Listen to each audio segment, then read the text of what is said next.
Si vous regardez vos rendez-vous hebdomadaires ou bien mensuels de la WWE tranquillement sur votre canapé ou ailleurs, et c'est normal car c'est du divertissement, il se cache derrière les caméras une grosse machine qui cache beaucoup de choses. Si vous voulez en savoir plus sur l'envers du décor, vous êtes tombé sur la bonne vidéo. Voici les secrets d'un show de la WWE.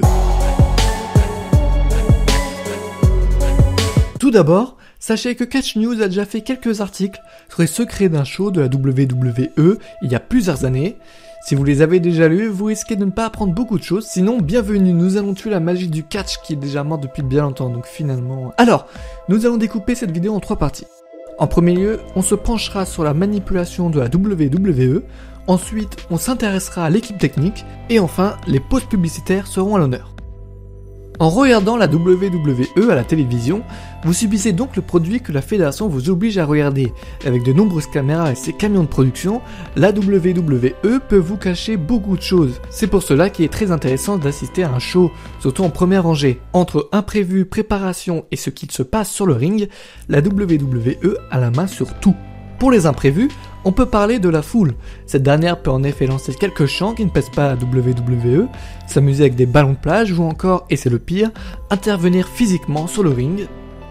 Dans ces cas-là, ils modifient le son du mieux qu'ils peuvent, mais ils ne peuvent pas complètement l'enlever car ce sont des shows en direct pour la plupart. Les caméras sont alors focalisées sur l'action, ou du moins autre part que sur l'incident. Par exemple, en 2012 à Raw, Jerry Lawler a fait une crise cardiaque, la WWE a donc fait comme si de rien n'était, mais la foule scandait son nom. Les téléspectateurs ne savaient donc pas pourquoi. Ensuite, pour les préparations, l'un des plus récents exemples est celui de Braun Strowman qui fait passer EC3 à travers le sol de la scène à Raw. Si vous pensiez que ce sol était dur et que EC3 a eu mal, vous avez faux.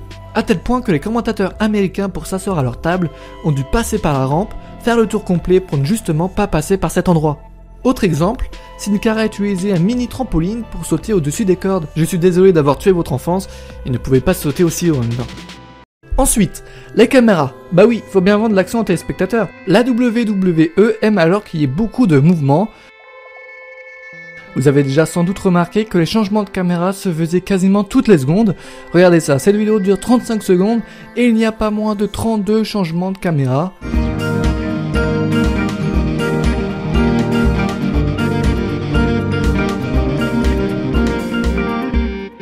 Les mouvements sont aussi importants pour plonger le téléspectateur dans l'action, comme ce que fait ce caméraman par exemple.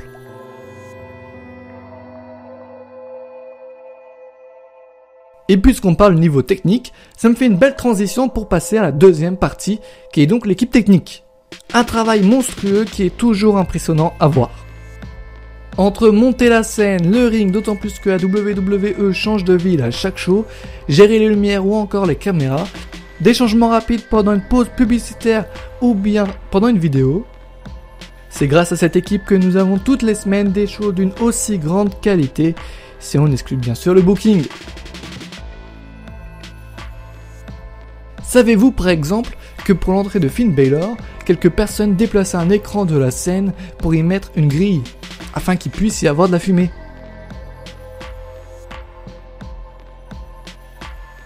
Savez-vous également que les flashs pendant l'entrée de Brock Lesnar se faisaient manuellement? Ce sont des petites choses comme celle-ci qui restent importantes à noter. Mais il n'y a pas que ces personnes derrière les caméras qui ont un rôle important. L'arbitre est l'une des personnes les plus importantes concernant le déroulé d'un match. C'est lui qui gère l'action sur le ring, il reste en contact en permanence avec les superstars et leur indique entre autres quand il y a une pause publicitaire, le temps qui reste au match ou encore le temps qui reste avant qu'ils ne doivent quitter le ring et retourner en coulisses. Bref, l'arbitre ne sert pas juste à faire les tombées. Et enfin, les pauses publicitaires. Si vous regardez les shows sur AB1 ou AB Export, vous avez alors déjà remarqué que pendant des entrées, match après match, il y a des coupures qui sont des pauses publicitaires en Amérique.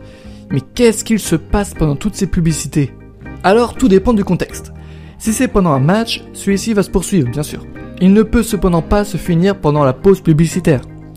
Si c'est entre deux matchs, soit il n'y a rien. La foule attend et l'équipe technique peut changer le tablier du ring pour un nouveau plus propre.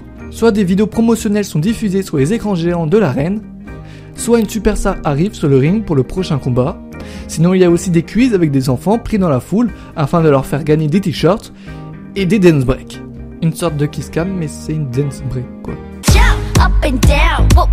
them hands around. Voilà, cette petite vidéo sur les secrets d'un show de la WWE est terminée. Bien sûr, il n'y a pas tous les secrets, il y en a énormément, mais ceux-là sont les plus importants. En espérant que la vidéo vous ait plu, si c'est le cas, n'hésitez pas à vous abonner et lâcher un pouce bleu. À la prochaine!